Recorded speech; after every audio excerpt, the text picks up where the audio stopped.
ये जो थ्योरम है इसको बेस थ्योरम के नाम से जाना जाता है। ये बहुत बार एग्जाम में आया है, तो देखते हैं क्या है। State and prove base theorem.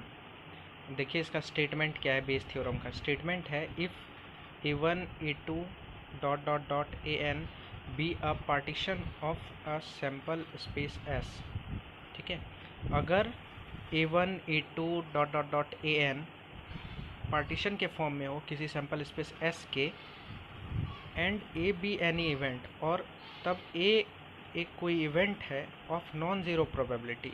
ये एक ऐसा इवेंट है जिसका प्रोबेबिलिटी क्या है, ज़ीरो नहीं है। ठीक है, तो प्रोबेबिलिटी ज़ीरो नहीं है, इसका मतलब प्रोबेबिलिटी क्या होगा, ग्रेटर देन ज़ीरो होगा, क्योंकि आपको पता है प्रोबेबिलिटी किसी भी चीज़ का नेगेटिव नहीं होता है, हमेशा पॉजिटिव होता है, और वो भी लेस देन और इक्वल टू वन होता है या greater than equal to zero होता है। ठीक है, लेकिन यहाँ नॉन ज़ीरो बोला गया है, तो इसका मतलब आपको समझना होगा कि ये ज़ीरो नहीं है, ग्रेटर देन ज़ीरो है। ठीक है, देन अगर ऐसा चीज़ है, अगर A1 A2 dot dot dot AN partition के फॉर्म में किसी सैम्पल स्पेस S के, और कोई एक ऐसा इवेंट है जिसका प्रोबेबिलिटी ज़ीरो नहीं है, then probability of AJ by A।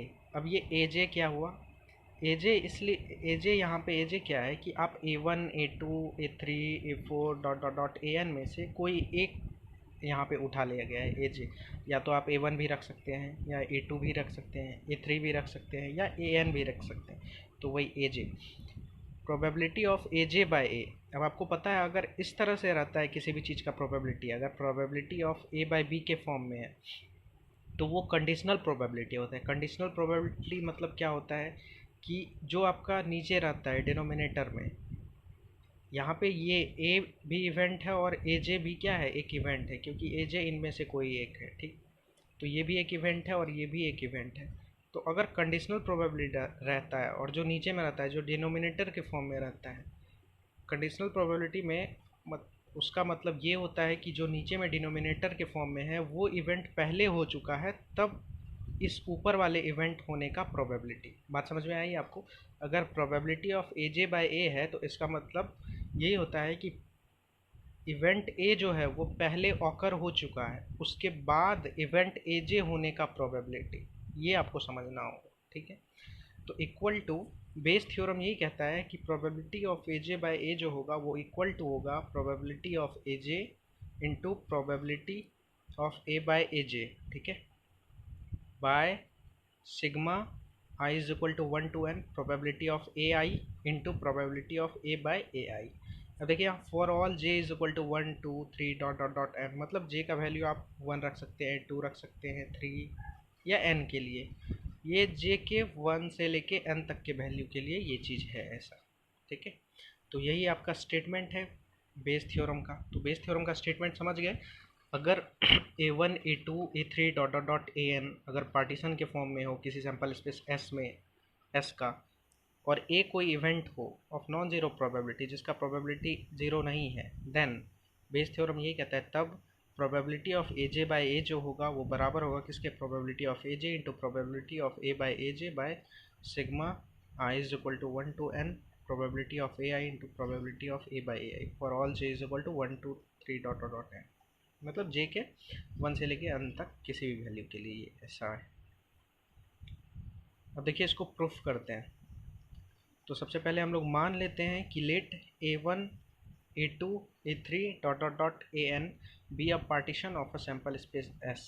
मान लिए कि ये जो है A1 A2 A3 AN ये पार्टीशन है किसी सैम्पल स्पेस S का। आपको पता है अगर पार्टीशन होता है, पिछले भी वीडियो में हमने बताया है कि अगर कोई भी इस तरह से अगर पार्टीशन है किसी सैम्पल स्पेस का, किसी कोई भी अगर मान लीजिए सेट ऑफ इवेंट्स है और ये इस तरह से है कि वो पार्टीशन फॉर्म कर रहा है किसी सैम्पल स्पेस S का, तब हम लोग वहाँ से लिख सकते हैं। देन अगर ये ऐसा होगा तो हम लोग ये तीन चीज़ इससे लिख सकते हैं। पहला चीज़ क्या है कि इन सारे का जब आप यूनियन कीजिएगा, मतलब जिसको हम लोग पार्टीशन बोल रहे हैं, जिन सारे इवेंट्स को मिला के हम पार्टीशन बोल रहे हैं जिस सैम्पल स्पेस S का, अगर उन सब का आप यूनियन करेंगे तो वो सैम्पल स्पेस के बराबर हो जाएगा। मतलब क्या हुआ, A1 सब में यूनियन लगा दीजिए, A1 union A2 union A3 union dot dot dot union AN is equal to S। ये S के बराबर हो जाएगा। मतलब सारे इवेंट्स को जोड़िए, सारे इवेंट्स का यूनियन कीजिए, वो सैम्पल स्पेस के S के बराबर होगा अगर पार्टीशन है तो। ठीक है, पहला ये है। दूसरा क्या होता है, A I intersection A J is equal to phi. कोई भी दो इवेंट जो है वो एकदम डिस्टिंक्ट है, कुछ भी उसमें कॉमन नहीं है। जैसे ए वन इंटरसेक्शन ए टू ले लीजिए, ये दोनों एकदम फाइव होगा, इन दोनों में कुछ भी कॉमन नहीं है। फिर ए वन और ए थ्री ले लीजिए, ये दोनों भी डिस्टिंक्ट होगा, इन दोनों में कुछ भी कॉमन नहीं होगा। तो वही कह रहा है, for I is not equal to J. I का वैल्यू अलग लेना है और जे का वैल्यू अलग लेके आप कर सकते हैं। मतलब जहाँ आई के बराबर क्या है, जे नहीं है। अगर ए वन इंटरसेक्शन ए वन कीजिएगा तब तो कॉमन तो ए वन रह ही जाएगा, इसलिए आपको सेम सेम आई नहीं देखना है, आई इज़ नॉट इक्वल टू जे के लिए। ठीक है, तो ये कोई भी दो इवेंट इससे उठा लीजिए, जो मेरा पार्टीशन में है इसमें से कोई भी दो इवेंट अगर ले लेते हैं, जैसे ए वन और ए एन ले लीजिए, तो इन दोनों का भी इंटरसेक्शन जो होगा वो फाइव होगा अगर पार्टीशन है तो। ठीक है, दूसरा चीज़ ये। तीसरी चीज़ क्या है कि हर इंडिविजुअल इवेंट का, ये जो आपको इवेंट्स जो दिख रहा है A one A two A three dot dot dot A N, ये सारा क्या है, पार्टीशन के फॉर्म में है सैम्पल स्पेस एस का। तो हर इंडिविजुअल का जो प्रोबेबिलिटी होगा वो ग्रेटर देन ज़ीरो होगा। मतलब प्रोबेबिलिटी ऑफ ए वन जो होगा greater than zero, probability of A two जो होगा वो ग्रेटर देन ज़ीरो, फिर प्रोबेबिलिटी ऑफ ए थ्री जो होगा वो ग्रेटर देन ज़ीरो, फिर प्रोबेबिलिटी ऑफ इसी तरह ए एन जो होगा वो ग्रेटर देन ज़ीरो। तो इसको जनरलाइज करके हम लोग लिख सकते हैं, probability of A I is greater than zero for all I is equal to one two three dot dot N. I के वन से एन तक के वैल्यू के लिए ये ऐसा होगा, ग्रेटर देन। अब देखिए ये सारा चीज़ तो हो गया। अब हम लोगों को क्या है कि and A be any event, यहाँ आपको देख सकते हैं स्टेटमेंट में ए कोई और इवेंट है नॉन ज़ीरो प्रोबेबिलिटी का। तो पहले हम लोग कंसिडर कर लेते हैं ए कोई इवेंट है। तो देखिए let A be any event, यहाँ मान लेते हैं कि ए कोई इवेंट है, then A is equal to A intersection S. क्योंकि देखिए ए जो इवेंट है ये कहाँ का इवेंट है, ये सैम्पल स्पेस एस में इवेंट है। तो पक्का है कि ए जो होगा वो क्या होगा, सबसेट होगा एस का। ए क्या होगा, सबसेट होगा एस का। जब ये सबसेट होगा एस का तो ए इंटरसेक्शन एस, छोटा वाला सेट कौन होगा, ए। तो इन दोनों में कॉमन क्या आएगा, यही है, यही आएगा कॉमन ना। तो A is equal to A intersection S लिख सकते हैं, क्योंकि ए इंटरसेक्शन एस क्या होगा, ए के बराबर होगा। तो let A be any event, हम लोग माने कोई एक इवेंट ए है, देन हम लोग ए को किस तरह से लिख सकते हैं, ए इंटरसेक्शन एस। ठीक है, उसके बाद फिर देखिए A is equal to A intersection S, S के बदले इतना लिखिए। ये जो फर्स्ट वाला जो हम लोग निकाल के रखे हैं, S is equal to A one union A two union dot dot dot union A N, बस इसको वहाँ पे यूज़ कर लेना है, यहाँ पे यूज़ कर लिए। ऐसे पिछले वाले थ्योरम में ये पूरा डिटेल में बताए हैं, तो वहाँ भी आप देख सकते हैं। फिर A is equal to A intersection A one, फिर union A intersection A two, इसी तरह करते करते A union A intersection A N, ऐसा हम लोग कर लेते हैं इसको।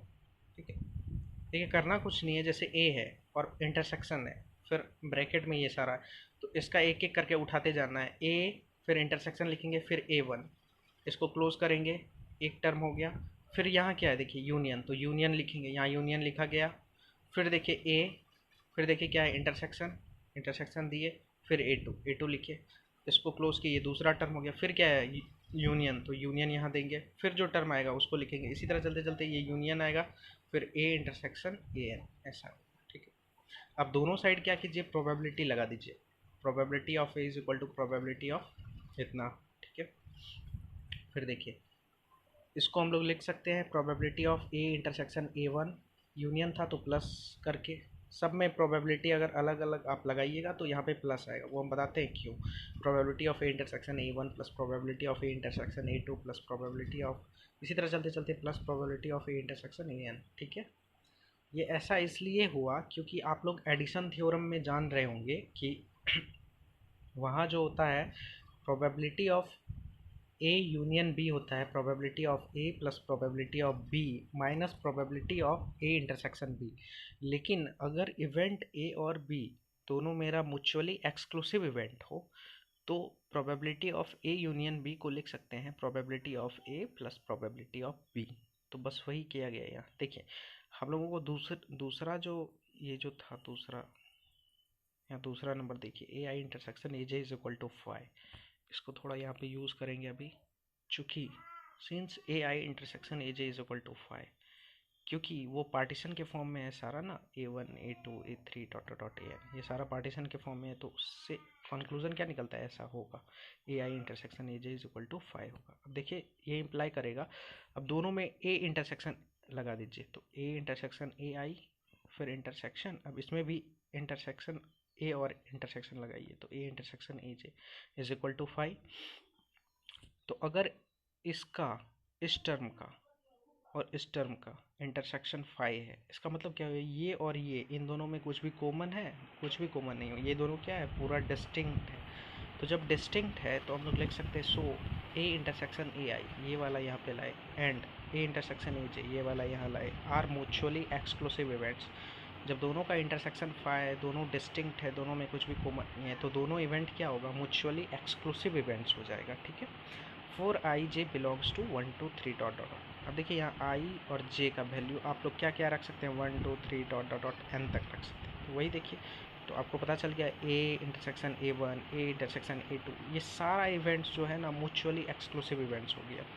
ये events A intersection A one, A intersection A two, इसी तरह ए इंटरसेक्शन ए एन, सारा इवेंट क्या है, म्यूचुअली एक्सक्लूसिव इवेंट्स है। ये इवेंट म्यूचुअली एक्सक्लूसिव है, ये सारा म्यूचुअली एक्सक्लूसिव इवेंट्स हैं। ठीक है, तो जब म्यूचुअली एक्सक्लूसिव इवेंट्स हो जाता है तो आप उसको इस तरह से लिख सकते हैं, प्रोबेबिलिटी सब में लगाते जाइए और यूनियन है तो ऐड करते जाइए उसको, इस तरह से हम लोग लिखें। फिर देखिए इसको प्रोबेबिलिटी ऑफ ए, बस वही लाइन को जस्ट यहाँ पे कॉपी किए और कुछ नहीं, प्रोबेबिलिटी ऑफ ए इंटरसेक्शन ऐसा हो गया। फिर देखिए प्रोबेबिलिटी ऑफ ए लिखे इज इक्वल टू, अब देखिए probability of A intersection A one plus probability of A intersection A two plus dot dot dot plus A probability of A intersection A N. इसका मतलब हम क्या देखें कि सब में ए सेम है, ए यहाँ भी है, ए यहाँ भी है, ए यहाँ भी, और सारे टर्म में होगा। फिर देखिए यहाँ इंटरसेक्शन है, यहाँ भी इंटरसेक्शन है, यहाँ भी इंटरसेक्शन, चेंज क्या हो रहा है, यहाँ ए वन है, यहाँ ए टू है, इसी तरह यहाँ ए एन है, और सारा देखिए आप सारा एडिशन में है। तो आप क्या कीजिए, सिंपली इसको यहाँ पे सिग्मा लगाइए, I is equal to 1 to n, फिर प्रोबेबिलिटी ऑफ ए लिखिए, इंटरसेक्शन लिखिए, अब ए आई लिखिए, क्योंकि I is equal to 1 to n लिए हैं तो आई यहाँ पे आपको रखना होगा। तो देखिए जब इसको आप लोग ब्रेक कीजिएगा तो ये आएगा ऊपर वाला, तो इस ऊपर वाले को आप ऐसा लिख सकते हैं। ठीक है, वही हम लोग लिखे हैं। अब देखिए probability of A J by A, ये हमको दिखाना है, ये हमको प्रूफ करना है, probability of A J by A इतना होगा। तो अब देखते हैं probability of A J by A लेके चलते हैं क्या होता है। तो देखिए probability of A J by A is equal to probability of A intersection A J by probability of, ऐसा हम लोग लिख सकते हैं फॉर्मूला से, क्योंकि आप लोगों को पता है probability of A by B क्या होता है, probability of A intersection B by probability of B. यहाँ देखिए करना कुछ नहीं है, याद रखने के लिए हम आपको बता दें, जैसे probability of A J by A है, तो इन दोनों पहले जो ऊपर पे लिखिएगा प्रोबेबिलिटी डालिए, उसके बाद इन दोनों का इंटरसेक्शन कर दीजिए, मतलब ए जे इंटरसेक्शन ए या ए इंटरसेक्शन ए जे, वैसा हम लोग कर दिए बाय। अब जो यहाँ नीचे में आपको दिख रहा है वही आएगा यहाँ प्रोबेबिलिटी ऑफ ए। बात समझ में आ गई, क्या करना है, probability of A J by A अगर है तो आप सिंपली इक्वल टू देके, आप फार्मूला याद करने के लिए हम आपको बता रहे हैं, प्रोबेबिलिटी डालिए, पी डालिए, उसके बाद ब्रैकेट डालिए और इन दोनों का इंटरसेक्शन कर दीजिए, ऊपर और नीचे जो इवेंट है, तो ए जे इंटरसेक्शन ए या ए इंटरसेक्शन ए जे, दोनों में से कुछ भी लिख सकते हैं। तो वैसा हम लोग लिखे बाय। अब देखिए जो नीचे में टर्म है क्या है, ए है, तो उसका प्रोबेबिलिटी ऑफ ए, यहाँ देखिए नीचे में जो है वही यहाँ आया, और ऊपर में क्या हुआ, इन दोनों का इंटरसेक्शन। तो बस यही है, ये तो फॉर्मूला होता है प्रोबेबिलिटी का। फिर देखिए, अब देखिए probability of A intersection A J, इसको हम लोग ऐसा लिख सकते हैं, probability of A J into probability of A by A J. ये भी फार्मूला से है, क्यों है, क्योंकि देखिए probability of A intersection B होता है probability of B into probability of A by B, ऐसा फार्मूला होता है, प्रोबेबिलिटी का फार्मूला है ये, तो वहाँ से लिखिए बाय प्रोबेबिलिटी ऑफ ए। उसके बाद देखिए probability of A J by A, क्योंकि ये क्या है, probability of A J by A के बराबर ये है, तो यहाँ probability of A J by A लिखे हम लोग, इक्वल टू डाले। अब देखिए probability of A J into probability of A by A J, ये कहाँ से लिखें, ये यहाँ देखिए probability of A J into probability of A by A J. ठीक है, ऐसा हम लोग लिखे probability of A J into probability of A by A J, ब्रैक ये डिवाइड किए इसको, डिवाइडेड बाय। अब देखिए प्रोबेबिलिटी ऑफ ए है यहाँ, तो प्रोबेबिलिटी ऑफ ए हमको लिखना है, लेकिन आप लोग ध्यान दीजिए प्रोबेबिलिटी ऑफ ए हम लोग क्या निकाल के रखें इक्वेशन फर्स्ट में, sigma I is equal to 1 to n probability of A intersection A I. Equation first इसको सपोज किए थे, तो यहाँ करना कुछ नहीं है, प्रोबेबिलिटी ऑफ ए जो है उसका वैल्यू वो वाला रखना है यहाँ। तो हम लोग वही किए, प्रोबेबिलिटी ऑफ ए के बदले यहाँ क्या रखे, sigma I is equal to 1 to n probability of A intersection A I, और यहाँ कमेंट में लिख दिए यूजिंग 1। ठीक है, इक्वेशन 1 को यूज़ करते हुए। फिर देखिए probability of A J by A, ये टर्म आया। उसके बाद देखिए प्रोबेबिलिटी ऑफ ए जे, वही चीज़ लिखिए probability of A by A J. फिर देखिए sigma I is equal to 1 to n लिखिए। अब देखिए probability of A intersection A I, उसको हम लोग लिख सकते हैं probability of A I into probability of A by A I. ये फॉर्मूला से अगर probability of A intersection B रहे, probability of A intersection B रहे, तो उसका फॉर्मूला होता है probability of B into probability of A by B. बात समझ में आया? क्या करना है, यहाँ जो टर्म रहेगा वही टर्म यहाँ नीचे आएगा, ये आप याद रखिएगा। अगर ए इंटरसेक्शन बी है, probability of A intersection B, तो अगर हम लोग इसको लिख सकते हैं probability of B into probability of A by B. मतलब जो टर्म यहाँ आएगा, ठीक है, ए आई, वही नीचे लाना है। याद करने का ये तरीका है बस। तो देखिए आपका जो बेस थ्योरम था वो प्रूफ हो गया। यही तो हम लोगों को प्रूफ करने के लिए कहा गया था, यही तो बेस थ्योरम का स्टेटमेंट है कि ऐसा होगा, probability of A J by A जो होगा वो ऐसा, यही हम लोगों को प्रूफ करने के लिए कहा गया था। आप देख सकते हैं, तो हम लोगों का बेस थ्योरम हो गया।